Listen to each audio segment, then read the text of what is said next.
you from, Joseph? South Shields. I thought. Well, there were 3 of us in this marriage, so it was a bit crowded. But let me be clear. I enjoy cooking bacon and stop working with flour. This is Your Welcome America, the podcast that explains what the bloody hell Brits are banging on about. In every episode, we translate British pop culture for America. And American pop culture for Britain. You're welcome. Ooh, slick. I know, we're really evolving. Hey, Frazer. Hey, Ben. Just to let people know what's happening. This is Your Welcome After Dark. We don't normally record at 6:25 p.m. in the evening, but... Oh, it's early. I know. But because we are, I'm just going to describe the scene in front of me. Frazer is holding up a goblet of red wine. I think it's a Josh that you're drinking. It is a Josh. It's a Josh. A Sauvignon. No, that's... Oh, fuck. It's red. It's very nice. I'm just going to have another sip. Hold on.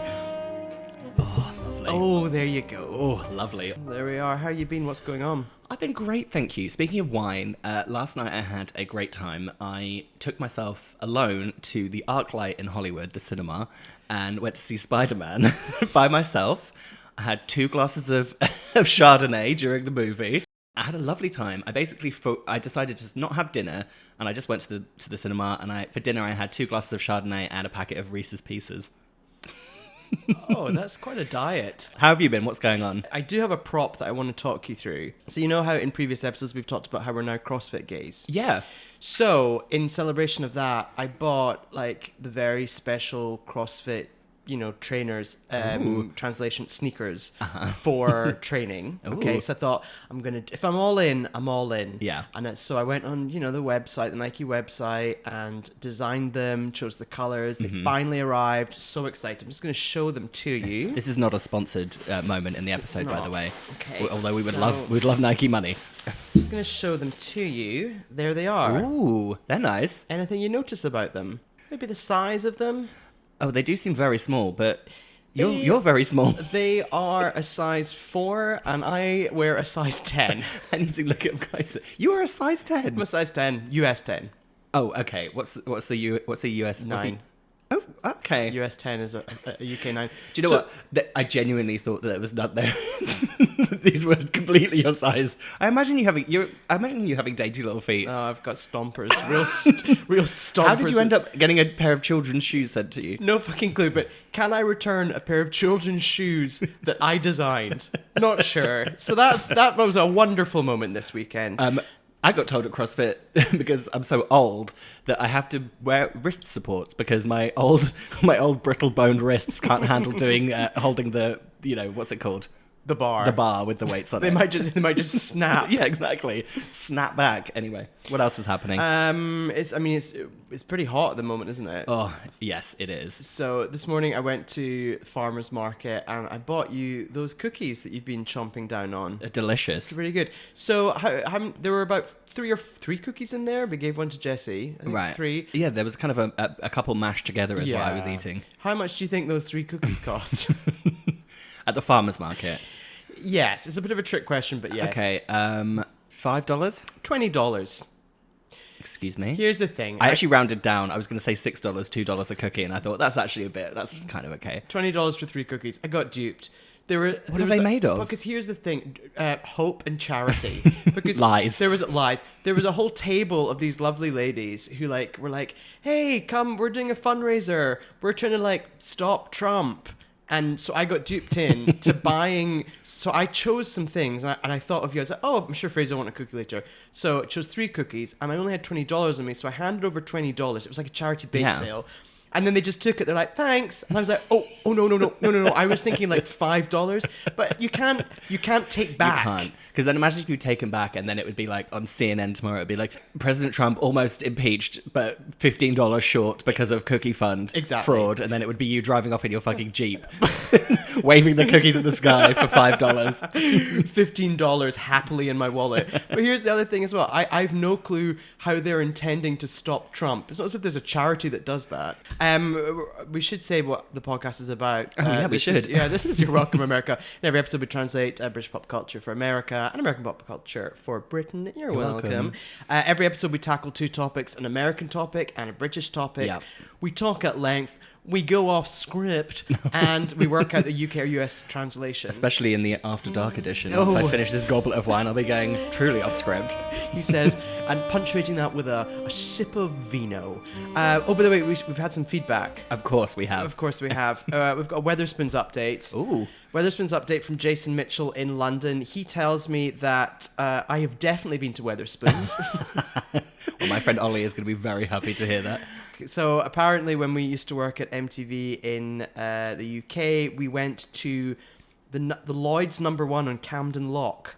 Oh, yeah. Yeah, It's called the Ice Wharf. The Ice Wharf, yeah. Apparently I've been there. But I do distinctly remember being there and not being happy. So that says something. Yeah, I mean, and if you sat outside, you could almost, if people just bought you drinks, you could say you've still never been inside of a Weatherspoons. I went inside. Oh. They used to do free hot dogs on a Friday from a barbecue. Oh. What is the US equivalent of Camden? Oh my God. It's the LA equivalent of Camden is Venice. Sure is. It's Camden Well, by Venice the Beach. Yeah, Venice Beach, sorry. It's Camden by the sea. Yeah.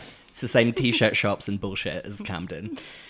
Core listener Charlie has got in touch saying that we somehow missed talking about Alexandra Burke and OK.com. I can't remember in relation to what. I can. It was, I racked my brains over this too. It was when we were talking about people saying they're confused.com. You better get the words correct. Okay.com, thank you. Well, I've appeased her by saying that Alexandra Burke is a whole topic on her own. Absolutely. She agrees, as does Siobhan. Oh yes, Siobhan Brown. Yes, Yeah. she piped in saying that just when we do get to A. Burke, we'll cover how she invented the phrase "elephant in the room." She did. That will be explained in the A. Burke episode. The X Factor scholar that she is. We've also had some Shoreditch House sightings of celebs. Colin London said that the best celeb spot he ever had at Shoreditch House was Nicole Scherzinger. Oh. And then I remembered I was there with him at the time, and we were in the pool or beside the pool, and just remember watching a trio of people walk past the pool, and I genuinely thought, wow, what a fucking fabulous drag queen that was. And then it was like, oh no, it's Nicole Scherzinger. Same difference. Same. I think she would take that as a huge compliment. Well, exactly. And he also said that one time he saw that girl from X Factor fall in a bush, which I can confirm was Katie Waisel. I know all the time, listening back to these episodes, I've realised I constantly talk about the different specials we're going to do, but we're going to do an X Factor UK special, and Katie Waisel is going to feature heavily in it. Sorry, this is I know what you're thinking. I know what you're thinking. I can't. We'll just drop in a little teaser clip here of Katie Waisel. Bewitched, you cast your spell so well. And we're going to move on. Do you have any feedback you would like to give this week? I don't have any feedback to do the show, actually. I was actually just going to update you on what I'm now going to be calling Frazer Watch. Oh! Hey baby, I hear the blues are calling, tossed salads and scrambled eggs. So, as you know, I've started a new job recently, and Frazer Watch is in full swing. I've reached a point with the people I work with at the moment where I'm openly saying, "You're saying my name wrong," and I'm noticing people going to say my name in the office and panicking and muttering my name under their breath. For the listeners, can you just remind everyone what your name is? And Okay. I'm going to do it in an English accent, and I'm going to do it in an American accent to cover all bases. Great. My name is Frazer. My name is Frazer. If I had the time and inclination and printing power, I would create a T-shirt for you that says "Frazer like razor." I'd actually like one that says Frazer, not Frazier, so that they can see the word that I should. No. I Oh, you think it should? No. Because I've said Frazer like razor. I think we should probably get on with things. One thing I do want to point out is that Love Island has started in the US. Love Island US has started. I don't want to talk about it here, but I think it should be a topic for next week's episode. Absolutely. I will say I haven't seen any of it because my plate is considerably full, because not only do I shoulder the burden of all of the Real Housewives franchises and everything on Bravo, I've also started watching The Bachelorette. So, you know, in the reality TV world, there is a saying that you're either a Housewives person or a Bachelor person. I've now taken on both. So I don't think you know the struggle I'm going through and what I'm doing for everyone, okay? Okay, let's go on with the show. Let's do it.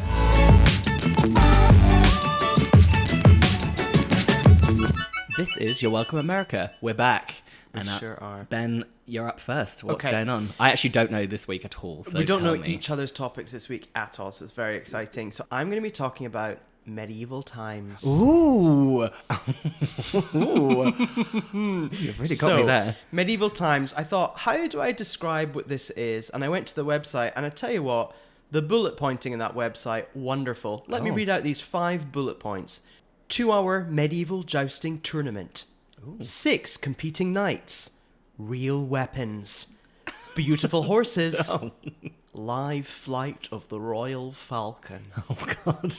So, medieval times. You've not been, have you? I have never been, and I want to go so badly. I know you do. I actually almost considered suggesting it for my birthday this year, and I realised it was too much. I don't think I can do it again.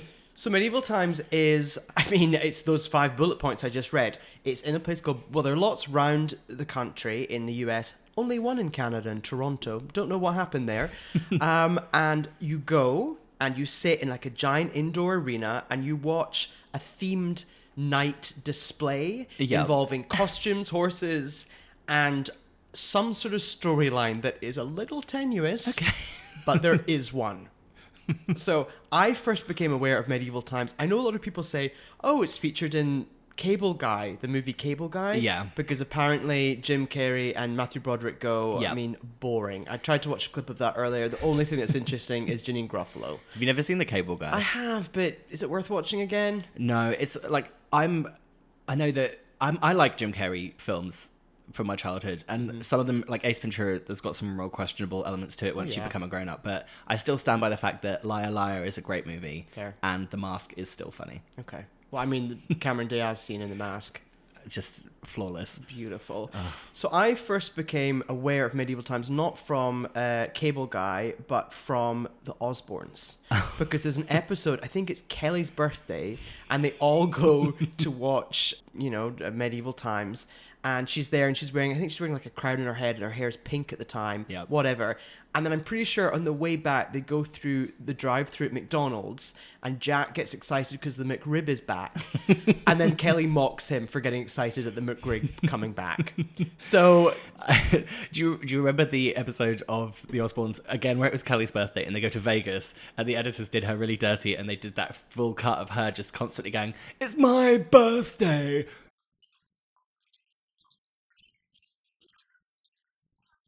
I really related to that. I think I probably did that on my birthday in Vegas. But yeah, well, what I always remember about that is she was like 16. Like a 16-year-old can't do anything in Vegas. Well, I guess if you're a celebrity, you can probably do everything and more. Yeah. And she probably did. We don't know, allegedly. Shout out to Kelly. Hi, She's Kelly. British. She'd be a great guest for the show. She would be ideal. All right, we'll reach out. Okay, well, First guest, Kelly Osbourne. So, medieval times. I went a couple of years back for our friend Michael's bachelor party, which I organised. You're welcome. Translation stag party. Stag party. So the way it works, we all got like a giant party bus. What was really fun is we didn't tell Michael what he was going to. Yeah. So he turned up at our old apartment, my old apartment, and I greeted him and just like took him round. I took him into my bedroom and there was a costume just waiting for him. Oh. So I made him put on the costume and I brought him out to everyone. Everyone was dressed up. Amazing. Now, as is the way for anything in the US, particularly when it involves the past or ancient history, it's a very loose theme. Yeah. And knowing that, I just want to show you a picture of what some members of the group were wearing. And you'll get an idea of how loose the theme is and how loose we took the theme. Let me just get it up. We'll probably put this on the Instagram page, which is You Are Welcome America on Instagram. Is that it? You're Why do right. I always forget it? I don't know. Do follow us. Do comment. Yes, I see. Describe the different costumes you can see in that picture. I'm seeing like a kind of a vampiric look, a pilgrim look, a busty wench, and a slutty toga, which is you. So I'd actually say the most off person in that picture is you. What about this wizard in the background? That's the pilgrim character. That's the pilgrim character. Yes, I'd say Tom's the only one that looks correct in that picture. He looks pretty good. Yeah. In that. So we all dressed up. I just decided I wanted to look buff. Yeah, I do look good in that pic. You went for. You also in that picture look like you're wearing like an Oscar gown. Oh, like a Grecian Oscar gown. A Golden Globes Grecian gown. That's what you look like you're wearing. Oh, I'll take that. Thank you. So we all piled into a party bus and stormed down the freeway, dancing, singing. Where is it? It's in a place called Buena Park, which is pretty far. It's where Knott's Berry Farm is, which is it's a topic for a whole other time. So we got there, and I mean, they know what they're doing there because you can buy different packages, like a VIP night package, all these different things you get, and it's all themed. What's the VIP night package? Oh, night KNIGH. Yeah, not like nighttime package. It's a VIP night. That's Although what it you're was used to. night when we went, and that's what's interesting about this kind of place is that, I mean, maybe originally it was for kids, now it's for everyone. Right. There are drinks galore, Yeah. everything's going on. I will say that no one else was dressed up, Oh. which I thought was very strange. Like, we were the only ones who really dressed up, but whatever, we did it. So lots of people in like shorts and loose t-shirts watching a jousting competition. Yeah. I was like, come on, let's run with this. So you sit in like this giant arena, and what's important is that you get a meal throughout. Now let me just read out the meal, because I do think it's, in terms of food, it's very up your street. Translation. Up my alley. Yeah. So Okay, well, can I just say what I thought it would be, and now you've said that, you've confused me. Oh, okay. In my head, I imagine if I was going to a jousting competition, I would be served like something off of a leg of something that I would have to gnaw, like, you know, a big drumstick that I'd have to eat. Just lots of like gout-inducing food. Totally. So it's like a big joint of meat and lots of vegetables and potatoes. Well, let me read the description from the website, and I will say they've really laid into the storyline here. Dining with the Queen, it says. Okay. Queen Maria Isabella welcomes you to dine with her in her royal court. Always a generous host, the Queen has commanded her royal chefs to cook her favourite meal just for you. Medieval times noble guests feast on garlic bread, tomato bisque soup, roasted chicken, sweet buttered corn, herb-basted potatoes, the dessert of the castle, coffee, and 2 rounds of select beverages. Oh yeah, just like in medieval times. Just like in medieval times. The thing is, the food was surprisingly good. All of us were like, this is quite good, as we were like gnawing into a giant bit of like chicken. I really like whatever. the idea of, in medieval times, someone serving garlic bread. Welcome to the court. The old court. This is the bread with the garlic from the exotic land of France. So we all sit down, and then what happens next is just this I don't know, like giant display of different knights. You're in a giant square, and each side of the arena forming the square has a different knight assigned to them, like the white knight, the red knight, the blah blah whatever. Oh, so you're like on different teams. Exactly, and you're cheering That's on. fun. As producers, I will say, I was not thinking this was going to be great. It was a great production. Oh, I can imagine. It was quite wonderful. So they all like stomp around on horses. When they hit swords, sparks fly. Ooh. Pyro. Really? Mm-hmm. And Well, then it's those real weapons that I was promised at the beginning of this there you segment. are in that 5 bullet point summation. So that all went on, and then like knights were knocked out. I mean, obviously they didn't die, whatever. There was like a lot of like horses going up on rear legs and doing some sort of like horse display. I don't know. Well, like a cartwheel. The way your hand movement is suggesting a horse is doing a cartwheel.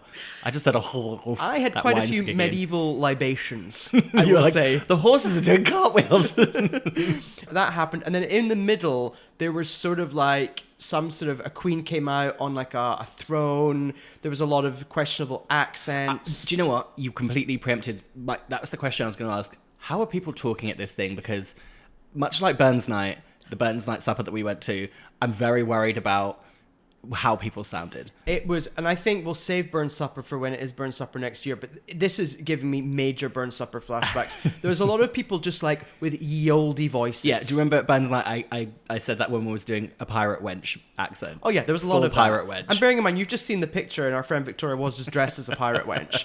No. She's a busty wench. A in the busty picture. wench. It's the Sorry. difference. Sorry, very If she was sorry. a pirate wench, she'd look the same but with an eye patch. And if she was a pirate wench, she would actually not be at medieval times. She'd be at the neighbouring place, which is like the pirate version of medieval times. Which is like, yeah, there's another place in Bowling Park. So this is like Westworld. You go to the different land. Yeah, let me just...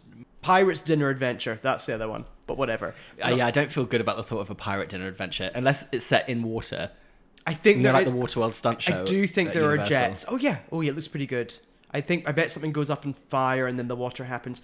Okay, now I only took 2 videos at this when we went to it. Yeah. I'm going to show you the first video. Okay. This is what I would say is the highlight of going to medieval times. Okay. So let's just check this out. You can maybe describe what you're watching. Okay.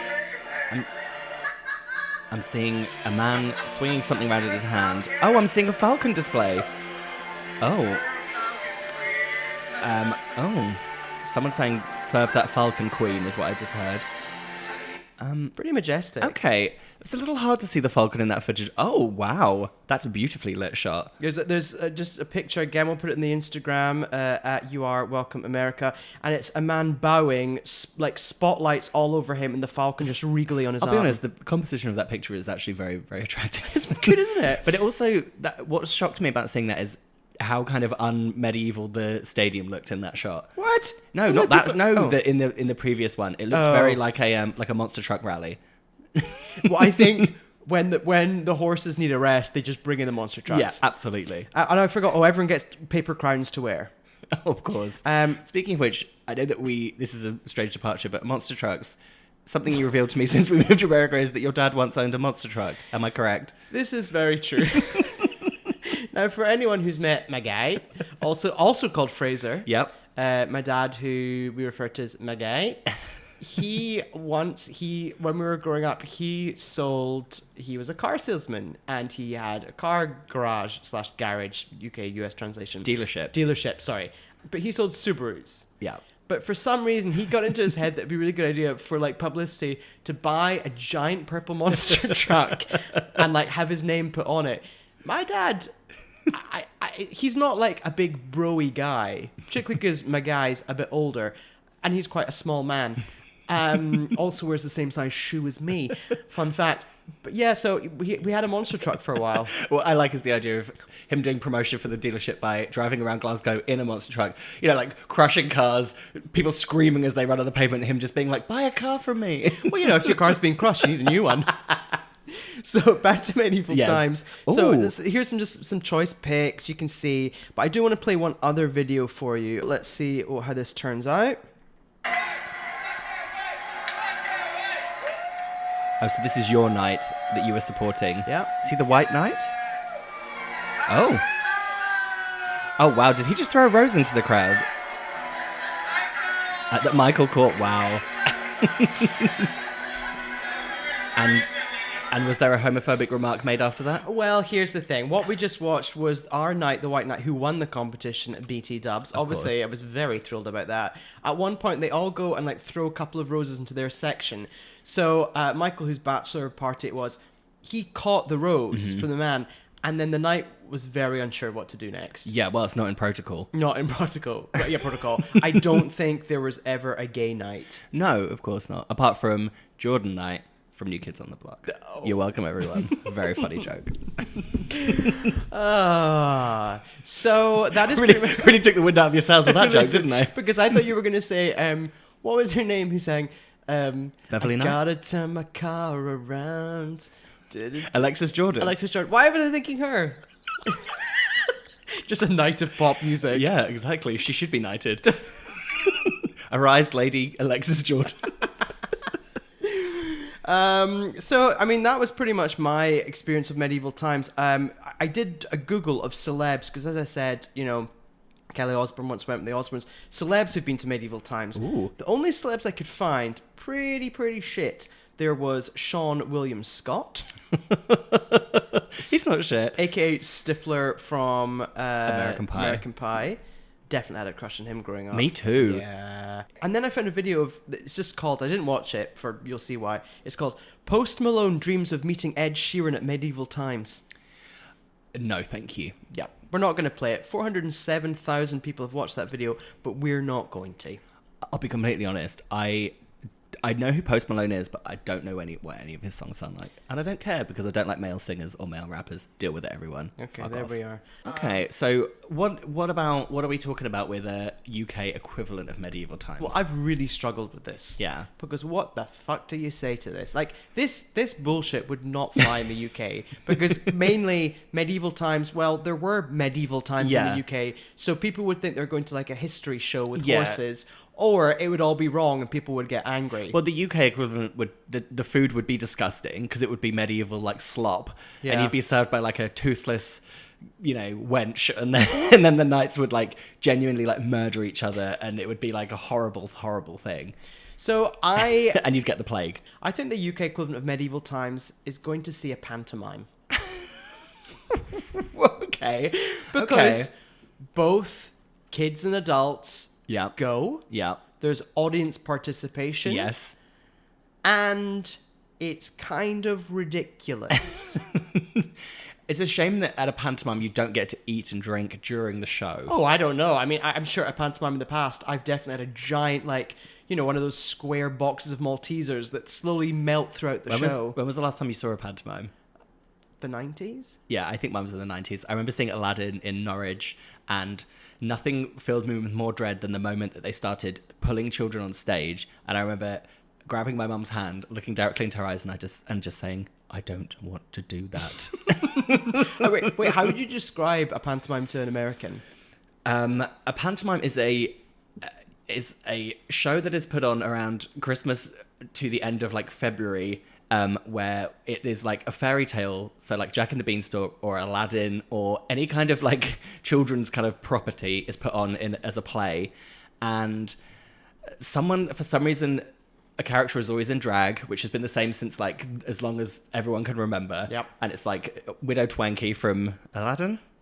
Something like that. And Buttons is always around. Dick Whittington? Dick Whittington. I just kept saying Dick. Dick, I was going to say Dick Washington. And I was like, I don't know who that is. Dick Tracy? What's happening? Yeah. I would love a pantomime of Dick Dick Tracy. Dick Tracy, the pantomime would be amazing. And then, someone's in drag, and then there's a lot of audience participation, Yep. and there's a tradition that the villain will come on the stage, and everyone in the audience has to scream, he's behind you. Because he'll be behind the goodie. So Yeah. Aladdin will be there, and then in the background, Goodie. the villain will come sneak on, and everyone will be like, he's behind you. And Aladdin will look the wrong way, like, where? Yeah, I think from an early age, I knew that I didn't like slapstick performance because I was very uncomfortable when I went to see a pantomime. Yeah. I knew it wasn't for me. I mean, pantomimes, I was in a pantomime as a child, as a young performing child. We had a horse that came on stage and it shat everywhere. A horse on stage? Yeah, What- it was the 90s. What production was Like it? Shamu at SeaWorld. Things were fine back then. I can't remember. I think it was Cinderella. It was the carriage. But the horse came on and shat everywhere. Like a full-size horse? Yeah. Where were you doing this? Spotlight Youth Theatre, Glasgow's elite youth theatre. God, I can just imagine how annoying you were at the Spotlight fucking Youth Theatre. I never got the parts. I was a bit too fat and overconfident but underconfident. It was a confusing time for me. I was the same. I was fat, overconfident, underskilled. I would also like to make a t-shirt of that. It's a little bit like Yeah, know what I mean? Fat, overconfident, underskilled. That's me. So yeah, I do think that pantomime is a pretty good equivalent of medieval times. I just wanted to bring up a very famous pantomime that always happens in Glasgow. Do you know who the Crankies are? Of course I know who the Crankies So, are. trying to explain to Americans who the Crankies are, they are like this comedic crowd of comedic trio, I think. But all They're that a matters, duo. a duo, okay. But all that matters is one of the duo. The character is called Jimmy Cranky and is a small schoolboy. Yep. But that small schoolboy is played by a woman who's actually quite old. And they're a married couple. And they're a married couple. Now, famously, we'll have to drop in some sort of clip here with Yep. Jimmy Cranky. I found a kipper in the mousetrap. But famously in Glasgow, Jimmy Cranky was starring in Jack and the Beanstalk about 5 years ago. Yeah. The woman playing Jimmy was playing Jack. So Yep. it was like Jimmy Cranky as Jack from Jack and the How Beanstalk. progressive. A woman playing a boy playing a man. I mean, it was a mindfuck. And it was such a mindfuck that this is probably why Jack fell off the beanstalk.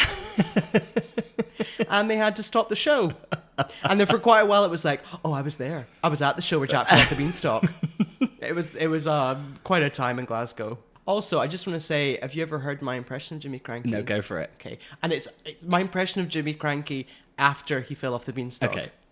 I fell off a beanstalk. That's a really good pretty Jimmy good, Cranky. isn't it? She's called Jeanette Cranky is her real name. Is it better than my Busy Phillips impression? Much better. I Okay, could have got great. that in like a heartbeat. So we've been talking about medieval times, and I do think the UK equivalent of medieval times is a pantomime. You're welcome. You're welcome.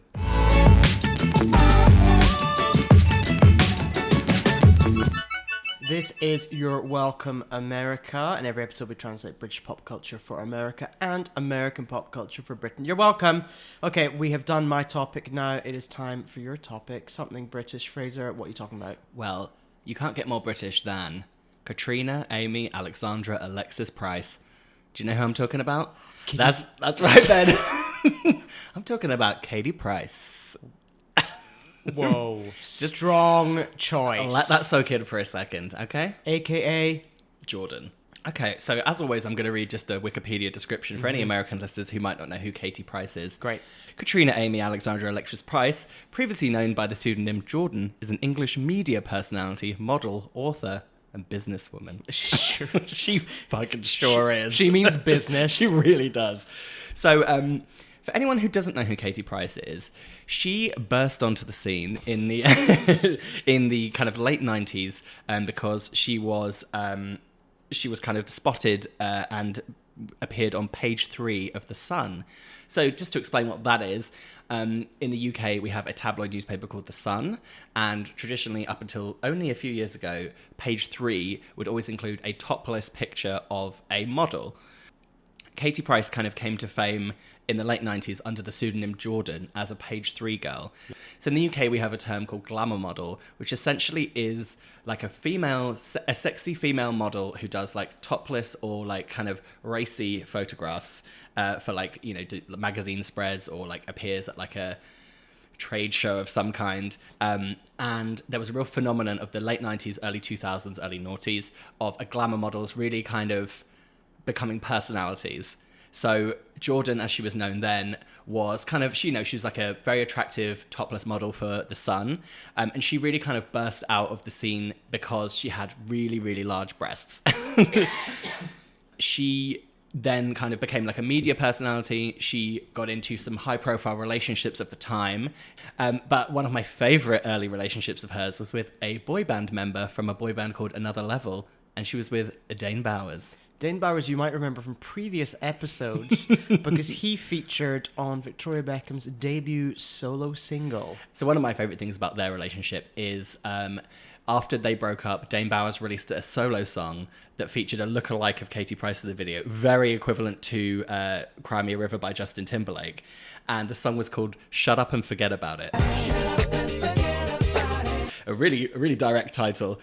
And, you know, just of the kind of early 2000s, Jordan, as she was known then, became like a real fixture of the media scene. She became very known for having lots of plastic surgery. You know, she then started appearing on different reality shows. So then we're going to move into kind of what I like to call the next phase of Katie Price. I think this is like peak years. Yeah, so she had... Peak Pricey? Yeah. Pricey?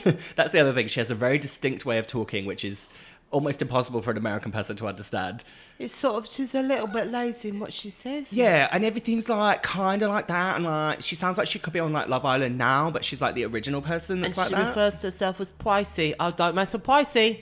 So she was a very early adopter of having different reality shows. So up to a certain point in her life, these were kind of her first reality shows. So she actually, in 2002, had a reality show called Jordan, The Truth About Me, followed up by Jordan, The Model Mum, and then Jordan, You Don't Even Know Me, followed by Jordan Gets Even, and then the final one from these networks that they were all on, or channels they were all on, Jordan, Living with a Dream. So they were her early works. Strong early works. Very strong early Really works. the foundation for quite a journey. Then something very seminal happened. Oh. Katie Price appeared on a reality show called I'm a Celebrity, Get Me Out of Here. They did have it here in the US, but it wasn't very successful. No. Which is where they take some kind of questionable celebrities and they put them in they fly them to the Australian jungle and they have to survive. But it's very kind of reality and structured, and they vote people out and they do these bush tucker trials, they call them, where they have to eat bugs to win food for their camp. And, and crucially, the public vote for who should do the trial. So it's like, this week's trial is like swimming with gators. Yeah. Who do you want to do it? And obviously you're like, I just want to see Katie Price do that.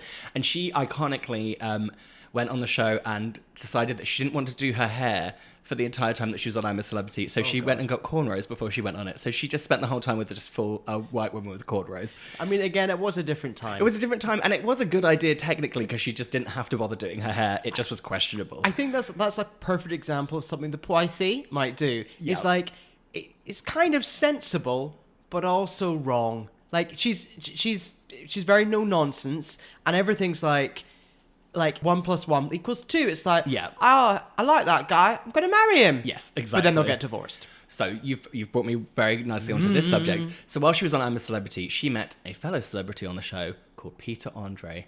Now, Peter was an Australian singer from the 90s who had one extremely hit single called Mysterious Girl. And I feel like, even though, again, as many Australian topics that we've talked about, we really adopted him as he's British. He is British. Yeah.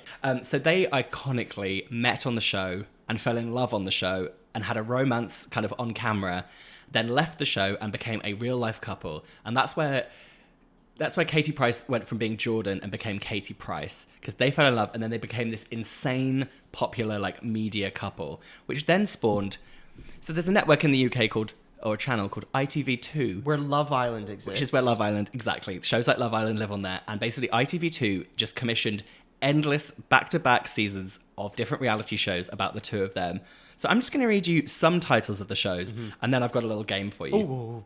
So the first set of reality shows that they were given was When Jordan Met Peter, so still called Jordan, Jordan and Peter Laid Bare, Jordan and Peter Marriage and Mayhem. This is when things clicked over. We then go to Katie and Peter, The Next Chapter. Yeah. I watched Katie and Peter, The Next Chapter. That was the best version of all of them. Katie and Peter, The Baby Diaries. Katie and Peter Unleashed.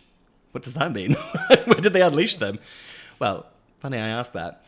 So these next ones, I'm going to read you out 4 titles of Katie and Peter reality shows, and you have to tell me which one I've made up. Oh, fun. Katie and Peter Down Under. Katie and Peter in Japan. Katie and Peter African Adventures. Katie and Peter Stateside. Wait, how many are fake? 1. Okay, it's either the Japan or the African Adventures. I'm really nervous about both those situations. Where they shouldn't have sent them anywhere. Oh, God. African Adventures is fake. No, I made up in Japan. Oh. There really was a reality show called Katie and Peter African Adventures. Oh, God. That's a safari that we do not need to take in 2019. Absolutely not. Can I tell you my favourite moment of Katie and Peter just being together? Of course. Is obviously the wedding. Because she turned up to her wedding in a giant pink pumpkin coach. She Remember? did. She had a wedding sponsored by OK Magazine, where, she turned up in she wore a pink wedding dress with a pink crown, turned up in a full Cinderella coach. He wore a white satin suit. Yeah, he was very like Aladdin. There was a lot of blinding... Well, okay, you've just preempted another thing that I'm going to talk about, but we'll get to that in a second. Oh, yeah. Okay, so basically she became, as they were a couple, they became this huge kind of powerhouse of like celebrity in the UK. You know, we always knew they were trashy, but they were still very, very famous. Yes. And off the back of that, over time, she has basically capitalized on every single area of her life. One of the areas of her life is she became a novelist. Did you know she was an author? I mean, literature and KTP go hand in hand. The Pricey can write. The Pricey can write. So she actually has multiple different book series. Okay. She has a fiction series called the Angel Summer series, which is about one character called Angel. I actually read the first book of that, which is about, it's basically about her, but then it's about her character being a glamour model. Then she becomes a singer, then she becomes an actress, I think. Then she has a whole series of children's book called Katie Price's Perfect Ponies. There's 12 books in that. 13, I've just realised the last book is actually a pony care book because she loves horses. She loves horses. She also has her own pony range, in terms of pony accessories. Yes, it's all just like leashes and saddles, all pink. You don't have a horse leash, or horse lead is the translation of leash. Bridle. Yeah, it's a bridle. I used to horse ride. I used to show jump. Did you know that? No. Not in front of I used to do show jumping lessons. I never used to compete. How did you do? I was good at show jumping. Yeah, I was pretty good at horse riding. Yeah, I still am. Anyway, then she just has these random kind of fiction novels that have wild titles. I'm just going to throw some at you: Crystal, Sapphire, The Comeback Girl, Santa Baby, In the Name of Love, He's the One, Make My Wish Come True, Playing with Fire, and Winner Takes All. Couldn't tell you what any of them mean. And she would always, at the launch of each of these books, she would always dress in the theme. So for the fire one, she probably dressed up as a flame. Yes, she would always do these great press calls. But yeah, exactly. And then like a W.H. Smith and Milton Keynes. And we're not translating either of those things Nope. for you. Another thing, just really, I'm blowing through lots of Katie Price content because there's too much. Another one is she released her own range of perfumes. I'm just going to give you I'm going to hit you with 5 titles of her perfumes. Besotted, Kissable, Kissable Fierce, Precious Love, Stunning. And I bet they all smelt the same. Exactly the same. Sickly sweet. Yeah, real piss water. So then this is kind of, there's many facets to her as a celebrity. But one of the things that you can tell deep down she always wanted to be was a singer. Yes. So we're going to start with her Eurovision career. Ooh. Do you remember when she tried to compete to represent the UK in the Eurovision? Yes. So there was a TV show about entering songs into the Eurovision in the year 2005 called Eurovision, Making Your Mind Up, where all the different entrants that year who wanted to represent the UK competed for a public vote. So it was kind of like a mini X Factor. And she wanted to apply, and she performed pregnant, wearing a pink PVC latex catsuit, the song called Not Just Anybody.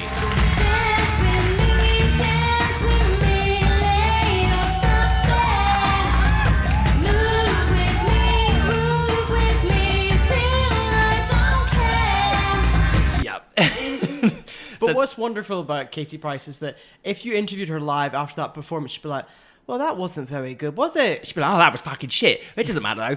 So it's basically, she very iconically at the time competed against Javine, who won with the song Touch My Fire. Ah, that's what I was thinking. She lost to Javine and didn't get to represent the UK in the Eurovision. But you could tell that she really got the bug and wanted to be a singer because when she was with Peter and they were really capitalising on every single area of their life, they released a covers album. They should. Do you remember this? Yes.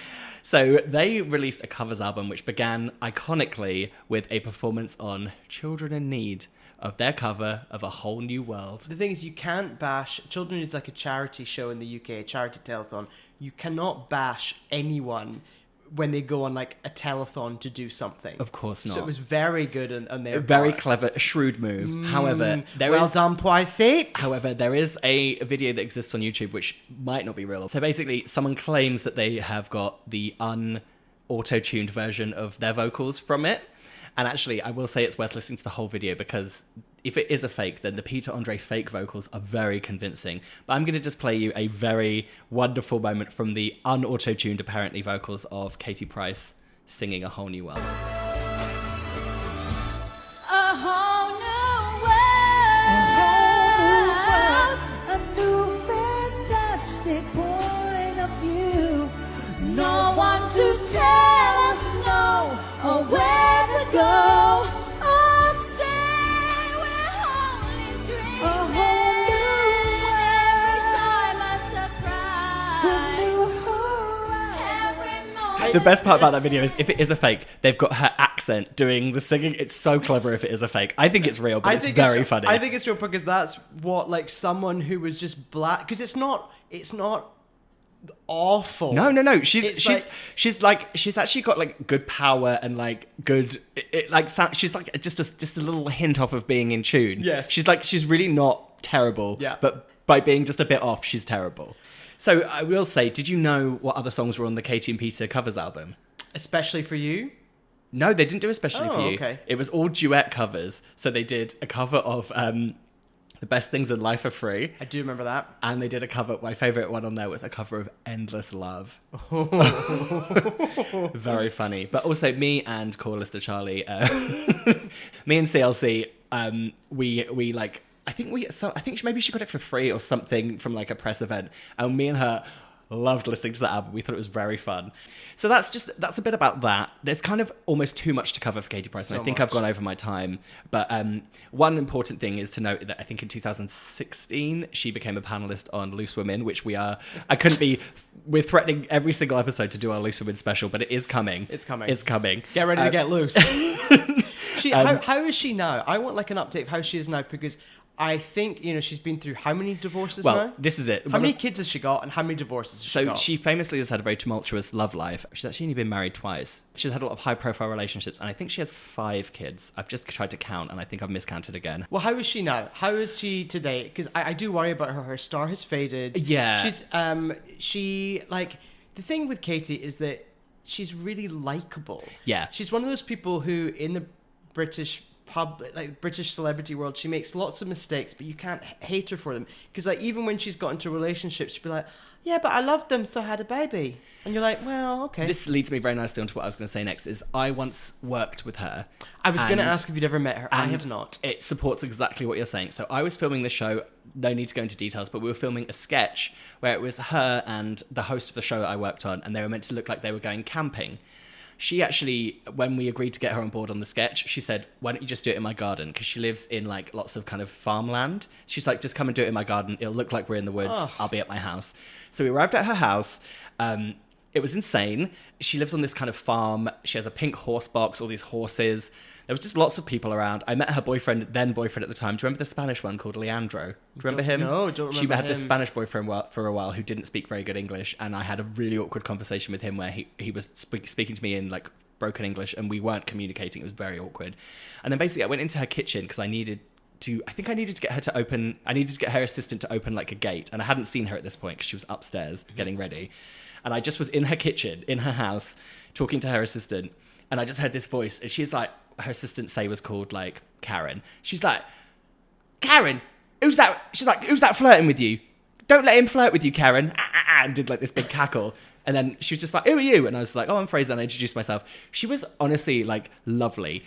She was really like warm and friendly, and like she's got like such a lovely aura to her, which is so strange because she has such like a brash, like bad reputation, but she was so nice. Well, the fact that like she instantly said, well, just come film it at my house. Yeah. Like when does a celebrity say that? No, and it's because she's had so many reality shows film at her house. Yeah. They're used to people just traipsing in and out of that. Honestly, we were just like, I was going in and using her toilet. Like I was just like traipsing around her house. And honestly, she was like, she couldn't have been more nice and more accommodating. So I kind of was thinking about the US equivalent of Katie Price. I think I know who you're going to say. Well, I have actually, I'm going to tell you about the options that I rejected. Okay. And then we're going to talk about who I landed on. Okay, great. I'll tell you if one of your rejected options is what I'm thinking. My first thought was Pamela Anderson.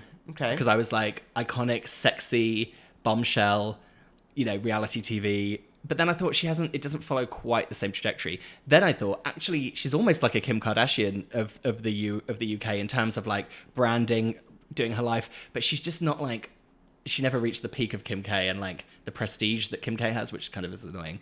So I think that the US equivalent of Katie Price is Carmen Electra. Oh. Yeah, because Carmen Electra, on her own Wikipedia page, she is called an American glamour model. So they've even given her the same title that Katie Price has. So she was known for being very sexy, provocative, like model. She even had her own reality show about her marriage, just like Katie Price. And then in the very American equivalent way, instead of appearing on like just thousands of reality shows and all that kind of stuff, Carmen Electra appeared in like all of the Scary Movie franchises and those kind of parody movies. So she actually still got to be in movies, which is great, but like real low level stuff. I've just realized that I'm confusing Carmen Electra and Denise Richards. Oh yeah, no, Denise Richards she's a whole different kettle of fish. Denise Richards is boring. I'm going to ask you to retract that statement. Oh, really? Because she joined the Real Housewives of Beverly Hills this season and she's been a treat. Look. All I know is when she came on one of the shows that I was working on and we had the guy who invented Zumba demonstrate Zumba and everyone did Zumba, she wouldn't do it. Dr. Christmas Jones herself would not do Zumba. No. Here, I was thinking that the US equivalent of Katie Price was Anna Nicole Smith. Yes, I think that's a very worthy suggestion also. Like zany, beloved, a bit of a Sexy. caricature, sexy. But then there's the darkness and bleakness. Yeah, there is a lot of that with Katy P as well. That's true. Why don't we split the difference and do one of my favourites, which is a combo, and we'll say the US equivalent of Katie Price is Anna Nicole Smith and Carmen Electra. You're welcome. This is Future Frazer again, just letting you know that I was pretty drunk during this episode, which I apologise for, so we missed a lot of stuff out about Katie. Also recently found out that she's got engaged since we recorded the episode, which is great. And then a little update on that, she hasn't worn her engagement ring since she announced the engagement, so that's great news too. Anyway, who cares? Bye!